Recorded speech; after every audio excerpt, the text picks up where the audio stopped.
Bismillahirrahmanirrahim.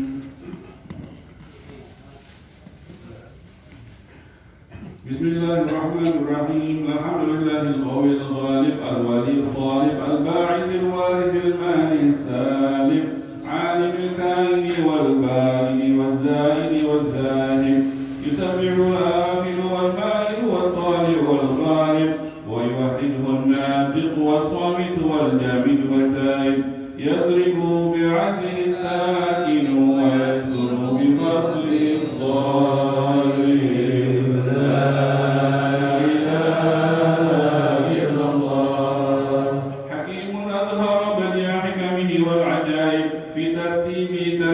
هذه القوالب فرقا وعظما وعدلا وعلقا ولحما وجلدا وشعرا بنظم معترف متراكم من ماء دافئ يخرج من بين الصلب والترائب. لا اله الا الله.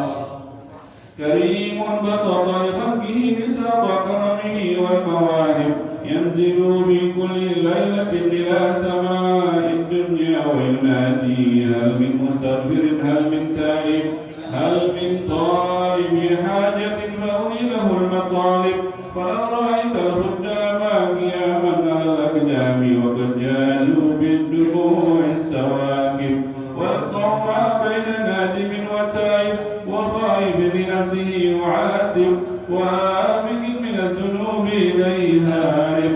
فلا يزالون بالاستغفار حتى يكف كفرها ديون الغيائب فيعودون وقد فازوا بالمطلوب وأدركوا رضا المحبوب ولم يعد أحد من القوم وهو خائب. لا إله إلا الله.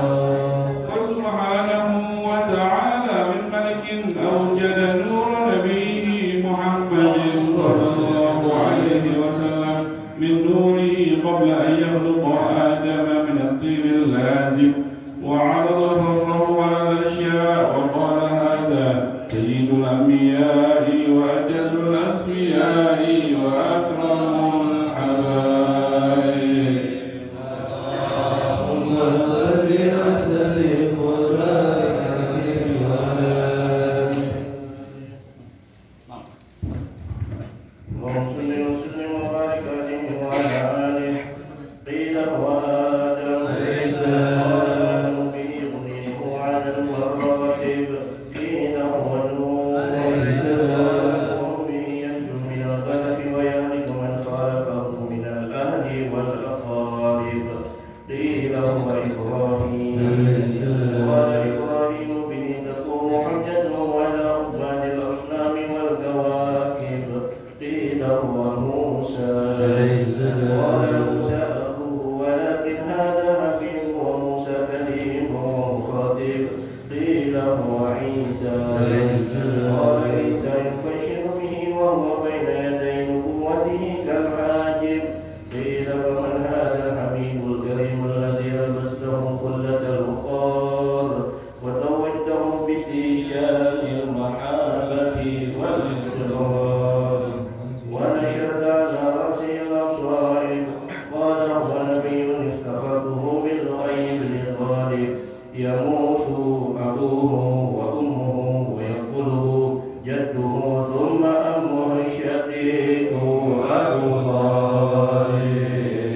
اللهم صل وسلم وبارك عليه وعلى آله.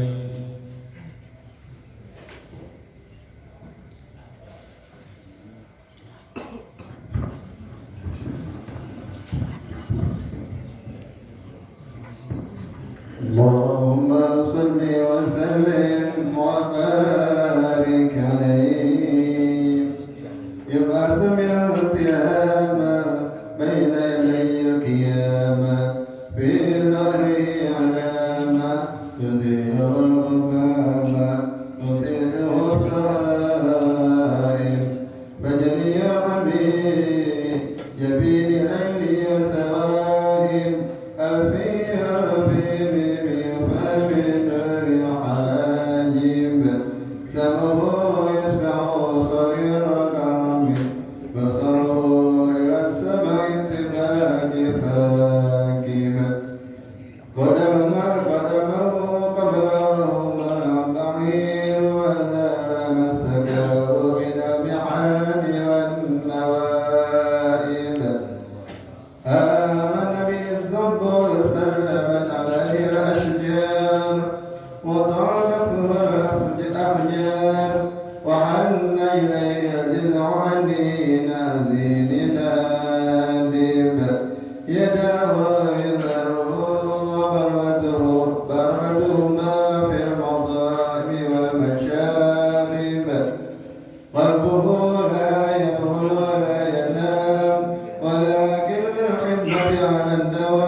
اللهم صل وسلم وبارك عليه وعلى آله ثم عرضه من العرش قبل أن يرفع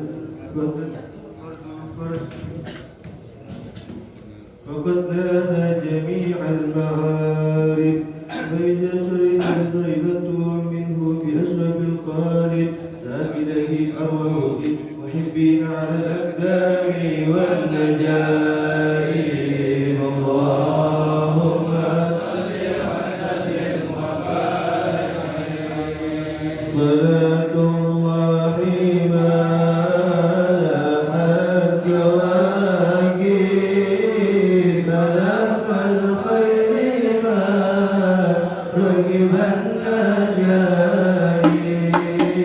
هذا حديث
الوهاب حتى نظر إلى جماله بلا ستر ولا حجاب فلما آن أوان ظهور شمس الرسالة في سماء الجلالة خرج به مرسوم الجليل بنقي بالمملكة الجبريل يا جبريل نادي في سائر المخلوقات من أهل الأرض والسماوات بالتهام والبشارات فإن نور المسون بشر المكنون الذي أوجدته قبل وجود الأشياء وإبداء الأرض والسماء أنقله في هذه الليلة إلى بطن أمه مسرورا أملأ به الكون نورا واغفره يتيما وطهره وعلى غيره تطهيرا اللهم صل وسلم وبارك عليه وعلى آله اللهم صل وسلم وبارك عليه وعلى آله فاهتز العرش طربا واستبشارا وزداد الكرسي هيبة ووقارا واملأت السماوات أنوارا وضجت الملائكة تهليلا وتمجيدا واستغفارا سبحان الله والحمد لله ولا إله إلا الله والله أكبر سبحان الله والحمد لله ولا إله إلا الله والله أكبر سبحان الله والحمد لله ولا إله إلا الله والله أكبر سبحان الله والحمد لله ولا إله إلا الله والله أكبر ولن تدعهم أنواعا من فضله وفضله إلى نهاية تمام حمله فلما اشتد بها الطريق بإذن رب الخلق وضعت الحبيب صلى الله عليه وسلم ساجدا شاكرا حامدا القدر في تمامه صلى الله على محمد صلى الله عليه وسلم صلى الله على محمد صلى الله عليه وسلم ينبي سلام عليك يا رسول صلى الله عليك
ولصحة الصوم شروط.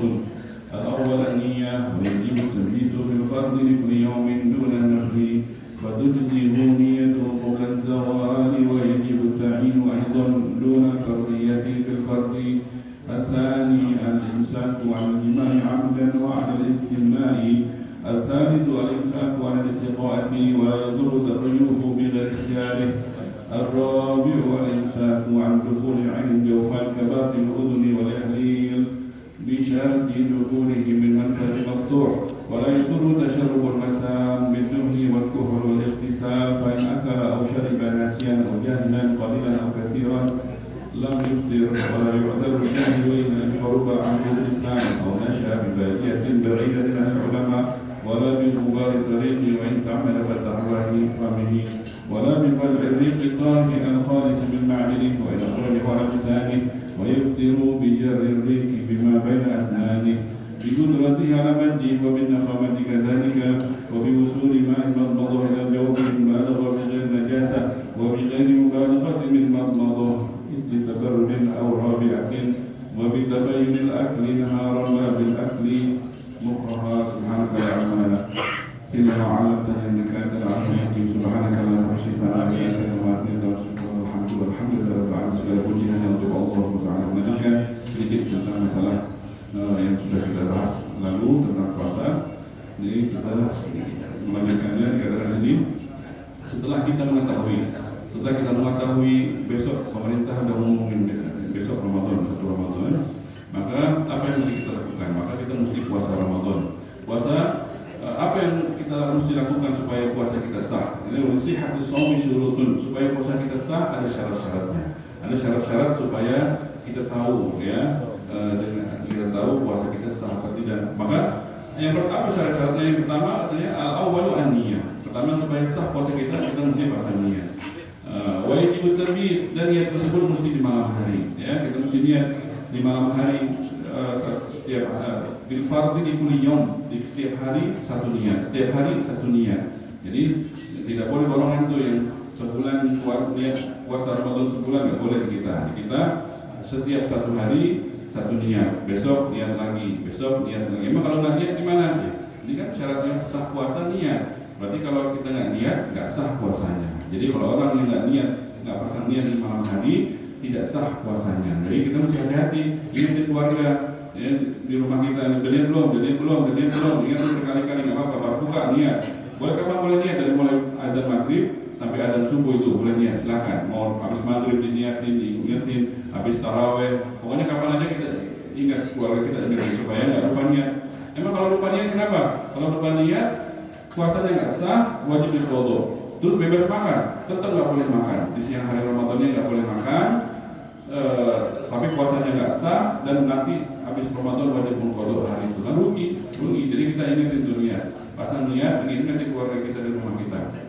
Bagaimana niatnya? Itu yang umum, bagus sudah. Yang di masjid itu sudah bagus. Nah itu Ramadan al-adai fardhi syahri Ramadhani hasanati lillahi ta'ala, itu udah bagus banget. Silakan. Artinya saya niat puasa besok hari untuk menunaikan kewajiban puasa Ramadan tahun ini untuk Allah.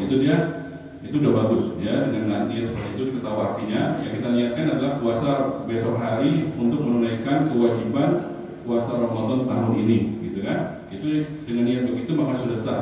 Diniatkan di malam hari. Habis itu setelah niat apa? Maka setelah itu nggak ada perbuatan apapun. Puasa ini nggak ada perbuatan. Beda sama umroh, beda sama sholat, beda sama ibadah-ibadah yang lain. Ada tawafnya, ada sa'inya, ada ruku, ada tidak, ada sujud. Kalau puasa, anak puasa. Apa bedanya orang puasa sama nggak puasa? Nggak ada bedanya. Jadi puasa ini nggak ada perbuatan. Nggak ada perbuatan, hanya menahan dari ini, menahan dari itu. Jadi perbuatannya cuma niat doang. Niatnya di malam hari. Habis itu di siang hari dari mulai subuh sampai maghrib hanya menahan dari ini. Ada berapa yang mesti kita tahan supaya sah puasa kita?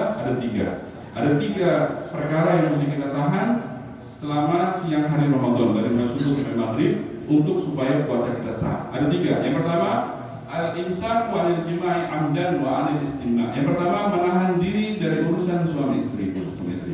Ya, suami, maka urusan suami istri tersebut di siang hari Ramadan. Siang hari doang, ntar habis maghrib bebas, ya sampai subuh lagi, ntar habis subuh baru nggak boleh lagi sampai maghrib. Nah, maka di siang hari Ramadan tersebut tidak boleh terjadi itu suami istri tersebut nggak boleh. Atau hal-hal yang lain seperti karena suami istri kan kalau lagi haid, perempuan lagi haid kan ada cara-cara lain. Halal itu bagi suami, seluruh tubuh perempuan istrinya ya halal bagi suami, ya kan, kecuali dubur itu haram. Maka ketika lagi haid kan nggak boleh. Cuman ada cara-cara lain itu halal. Maka suami melengkapi istrinya, istri melengkapi suaminya. Artinya menjaganya dari yang haram. Jadi ketika suami sudah melengkapi istri sebagai suami, maka dia keluar rumah udah nggak mau yang haram lagi. Gitu dia. Jadi kalau orang yang nggak punya istri nggak punya suami, ya udah dia mesti kunci itu hatinya, mesti kunci matanya, mesti kunci. Nggak ada jalan untuk hal-hal itu dalam orang yang nggak punya istri, orang yang nggak punya suami, tidak ada jalan apapun haram, semuanya haram itu. Kalau yang nggak punya istri, yang nggak punya suami, dia hal itu nggak boleh terlintas di hatinya. Kalau nggak menjurumuskan dia ke yang haram. Maka kalau yang nggak bisa, anak ketakwaan anak terganggu dengan hal itu. Nikah buru-buru, kelas, gitu masalah itu. Jadi nikah itu buat melindungi itu diantara nikah begitu. Nah maka selama siang hari Ramadan walaupun istri tersebut halal bagi suami, apapun caranya, ya di hari-hari biasa boleh, tapi di Ramadan batal, ya nggak boleh. Itu yang pertama yang mesti kita tahan itu menahan diri dari urusan suami istri. Yang kedua menahan diri daripada apa? Al-imsaku anil istiqaati wa la yudhurru takhayur. Yang kedua menahan diri daripada memuntahkan diri. Istiqaah memuntahkan diri. Dia mual, dia colok mulutnya, keluar isi perutnya. Kadang-kadang orang ada supaya pusingnya, supaya hilang pusingnya, orang punya kebiasaan nyolok mulut supaya keluar, supaya alegaan, gitu kan? Nah itu di siang hari Ramadan batal puasanya kalau dilakukan. Tidak boleh dilakukan istiqaah. Istiqaah itu menyolok mulutnya sehingga keluar isi perutnya. Oh, kan anak nggak apa-apa, walaupun nggak ada yang tertelan. Jadi keluar ruang gitu gara-gara dia muntahin dirinya batal puasanya, walaupun tidak ada yang tertelan berikutnya. Beda sama muntah, dia memuntahkan batal. Tapi kalau muntah begitu saja nggak apa-apa. Oh dia pusing-pusing tiba-tiba muntah, tanpa dia muntahkan, tanpa ada usaha dari dia, maka itu nggak apa-apa. Walau itu takayuhu, muntahnya dia nggak apa-apa. Yang batal adalah memuntahkan, yang nyolok atau pakai sesuatu apa yang lain, itu yang membatalkan puasa. Jadi kita mesti menahan diri di siang hari Ramadan dari hal itu kedua. Yang ketiga, yang mesti kita tahan al-imsaku an dukhuli ainin jawfan. Yang ketiga, menahan diri daripada dukhuli ainin jawfan, memasukkan sesuatu ke rongga. Di tubuh kita ini ada rongga. Rongga itu apa? Rongga itu kan ruang terbuka. Ya, ruang terbuka itu di tubuh kita itu kepala ada ruang terbuka nih, ada kosong di dalam nih, sama perut ada rongganya di dalam ini. Jadi dua rongga. Enggak semuanya rongga. Kalau ini otot nggak ada rongganya nih, padat, kaki padat, betis padat, ya kan? Yang rongga itu perut, suka masuk angin kan? Itu berarti ada rongganya. Kepala gitu juga suka pusing-pusing. Itu yang nggak boleh kita memasukkan sesuatu ke rongga itu. Terserah mau rongga kepala kah atau rongga perut kah. Dua-duanya membatalkan. Bagaimana cara masukkan sesuatu ke rongga perut? Mulut. Masukin sesuatu ke mulut, makan, minum, itu masukkan sesuatu ke rongga perut, jalurnya dari mulut. Kalau kepala dari mana masuknya? Dari hidung sama dari telinga. Jadi ketika kita puasa nggak boleh masukkan sesuatu ke hidung kita sehingga masuk ke rongga, atau ke telinga kita sehingga masuk ke rongga dalam.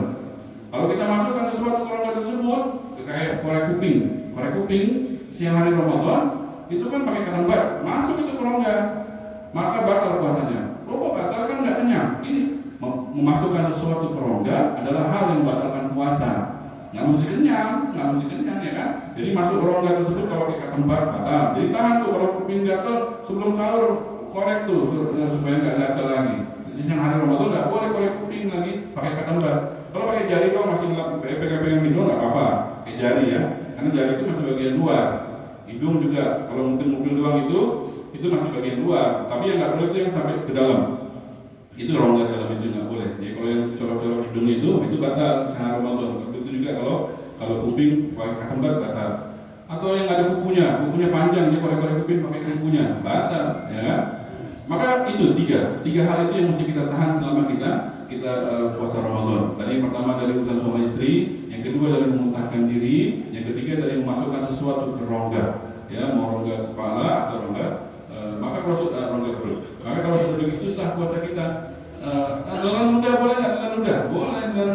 ludah kan ada terus nih di perut kita. Kalau nggak ada yang lain kayak tenggorokan kalau nggak basah, maka ludah yang keluar terus di mulut kita ini boleh kita telan.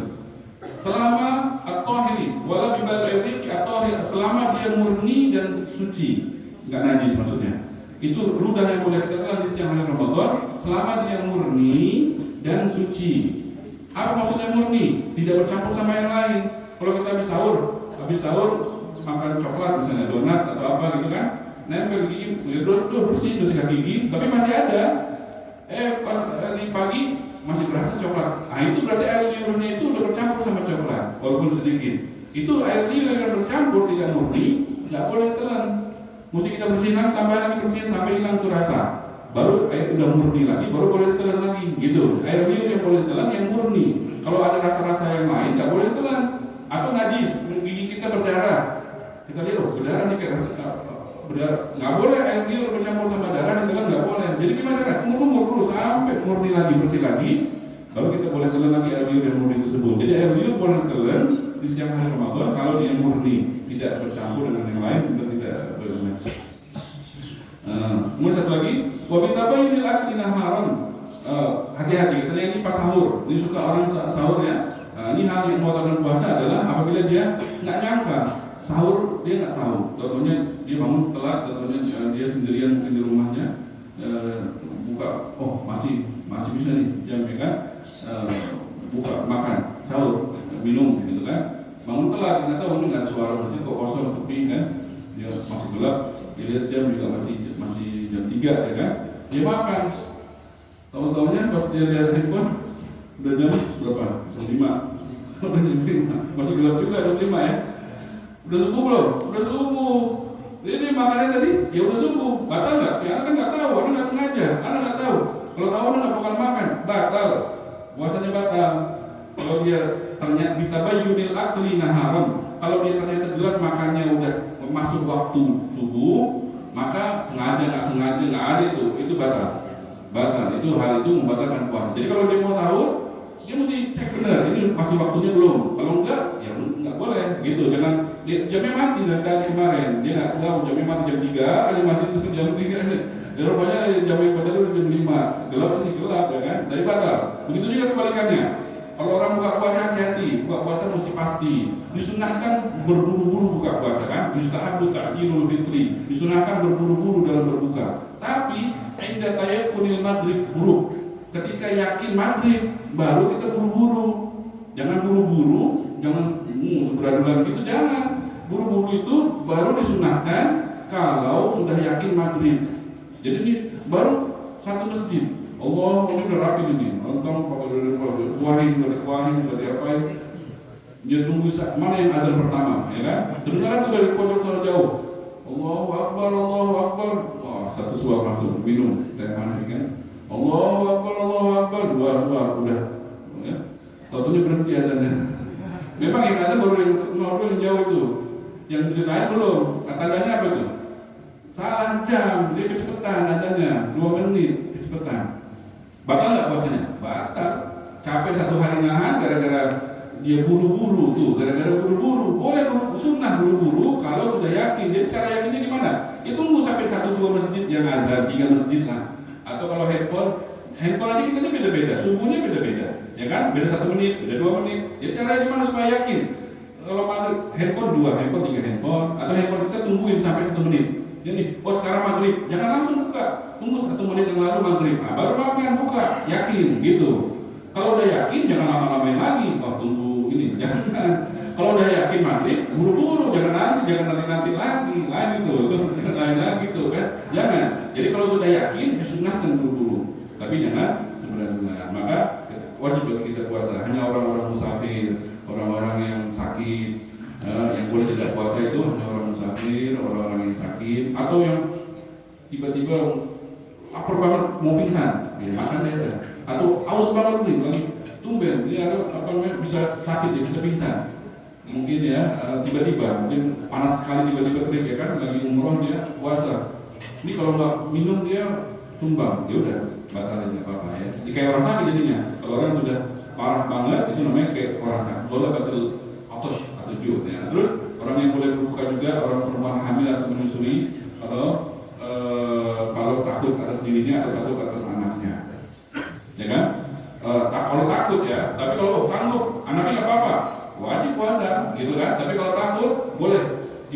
hamil nih, nggak puasa nggak apa-apa. Habis hamil kan 9 bulan, hampir setahun. Lahir, habis lahir tahun berikutnya nyusuin, 2 tahun nggak puasa, nggak apa-apa. Habis nyusuin tahun depan hamil lagi, pengantin baru. 3 tahun nggak apa-apa, belum dibolehin. Berikutnya lagi, nyusuin lagi, 4 tahun nggak apa-apa. Nanti dia, tetapi kalau yang dia karena hamil karena menyusui wajib qadha nanti plus fidyah. Jadi dia qadha juga mesti bayar beras juga. Berasnya 1 hari 1 liter, tidak berlipat. Kalau 4 tahun tidak berlipat. Tapi kalau qadha haidnya berlipat. Kalau 4 tahun nggak qadha, ini kan nggak sempat qadha. Pas tahun ini masih hamil, pas ini nyusuin, nggak sempat qadhain. Pas tahun kelima baru kosong. Ya udah. Tapi dia nggak berlipat liternya. Kalau beda sama haid, kalau haid berlipat. Kalau dia 4 tahun nggak qadha puasa haid, maka qadha tetap 1 hari, tapi liternya jadi 4 liter. Karena dia udah telat mengqadhanya mesti tahun itu juga. Nah, jadi kalau karena haid, maka qadhanya berlipat kalau dia tunda-tunda. Tapi kalau ini kan tundanya karena uzur, karena hamil tunda itu nggak berlipat, tetap 1 liter, tetap 1 hari. Apalagi yang penting kira-kira itu musafir, ya terus ya kafir yang baik wajib ya kita tadi mesti ditunaikan. Itu saya kira ya, mudah-mudahan Allah kasih kita konflik dan sehat afiat ya. Tidak dosa, tidak boleh kita dosa di Ramadan terus seterusnya. Lebaran kita seperti dilahirkan lagi, kosong lagi bersih lagi. Mudah-mudahan Allah kasih hidayah juga kita ketemu lagi insyaallah setelah kebukaan kita ketemu dalam keadaan yang lebih baik. Amin. Wa billahi surga hadatul habib Muhammad sallallahu alaihi wasallam.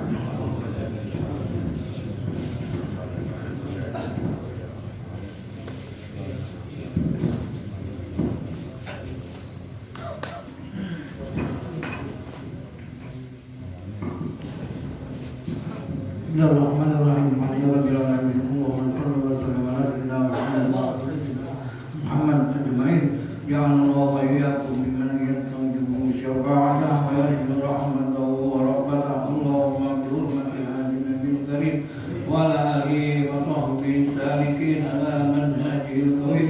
Ij'alna min iyadihi wa sunna bi khairin hurmati wa sunna wa bi sunnati وَاتَّبِعْ رِسَالَةَ نَبِيٍّ مَنْهِي وَمُرْسَلِهِ وَإِلَى مُتَمَسِّكِينَ بِسُنَّتِهِ وَطَاعَتِهِ وَأَمِتْنَا عَلَى حُبِّهِ وَجَمَاعَتِهِ. اللهم أدخلنا معه الجنة فإنه أول من يدخلها، وأنزلنا معه في قبورها فإنه أول من ينزلها. وارحمنا يوم يرفع للحلائق فترحمها. اللهم ارزقنا زيارته في كل سنة. اللهم ارزقنا زيارته في كل سنة. اللهم ارزقنا زيارته في كل سنة ولا تجعل من غافلين أنت ولا عنه وتركنا.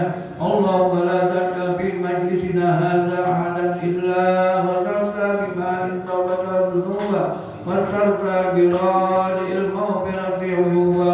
اللهم إنه كان معنا بسنة المهادية إخوان منعه قضاه عن الوصول إلى مثلها فلا تغربه من ثوابها بالسعة وفتحها.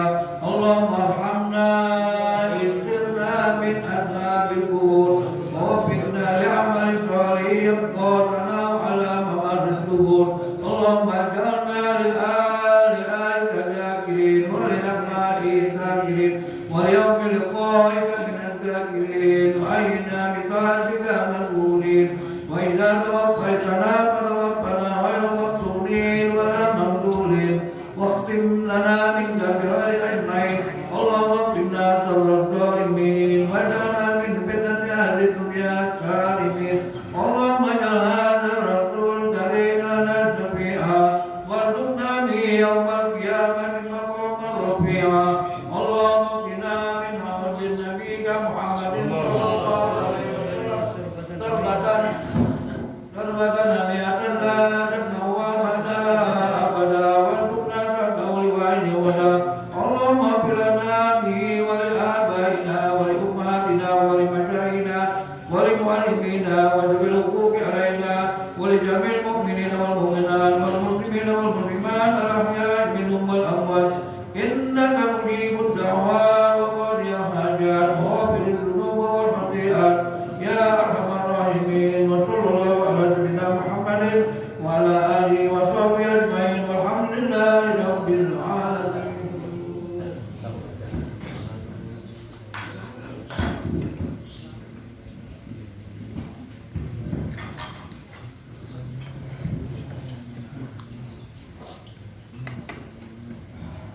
Assalamualaikum warahmatullahi wabarakatuh. Bismillah, alhamdulillah, rabbil alamin. Wassalatu wassalamu ala asrafil anbiya'i wal mursalin Sayyidina Muhammadin wa ala alihi wa ashabihi ajma'in. Amma ba'du. Pertama-tama sama-sama kami hormati guru tetap kita, guru yang selalu membimbing kita di setiap minggunya, yaitu Al-Habib Husain bin Muhammad Al-Atas. Semoga Allah selalu merahmati beliau, semoga Allah selalu memberikan kesehatan untuk beliau, agar beliau selalu bisa sehat dan membimbing kita, insya Allah. Kemudian yang saya hormati para habaib, para ustaz, para hujjah, para asatidz, dan para jemaah sekalian yang taklim Ngaji Ngopi yang selalu dirahmati Allah Subhanahu wa ta'ala.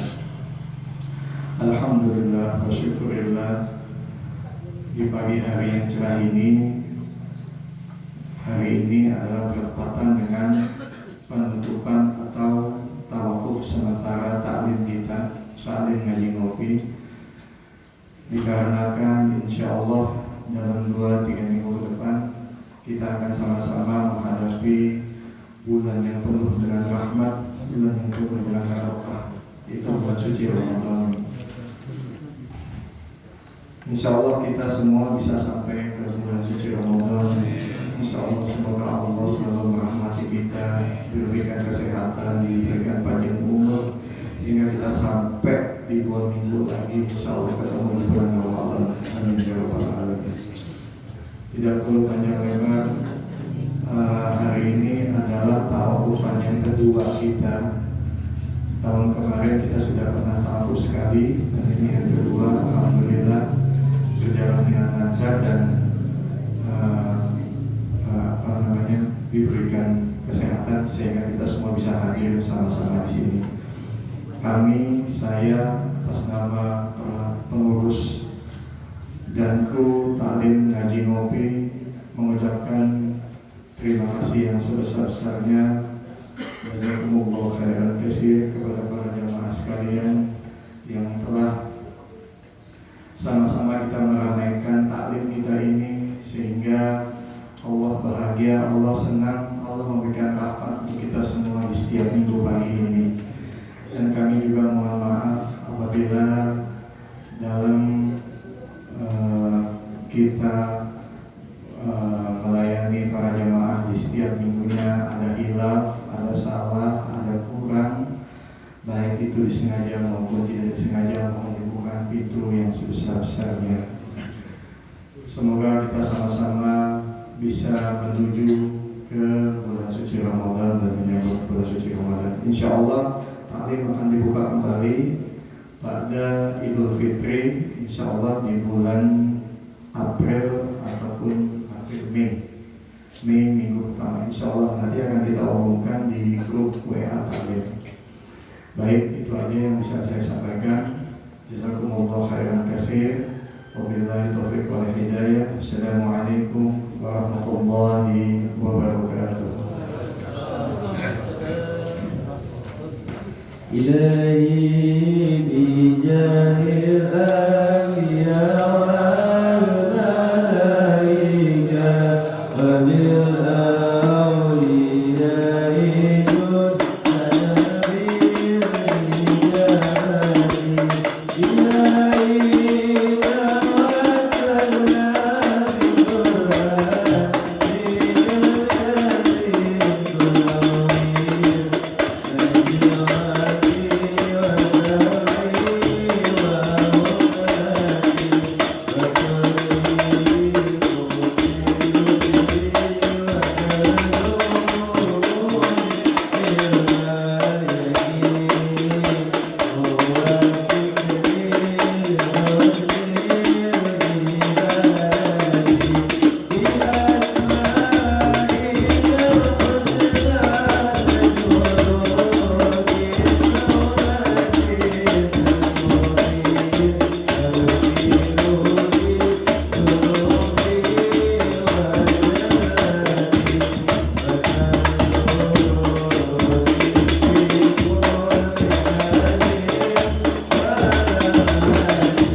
رسول الله سلام عليك يا رفيع الشان والدرج يا رسول الله سلام عليك يا رفيع الشان والدرج يا رسول الله سلام عليك يا رفيع الشان والدرج صل وسلم وبارك عليه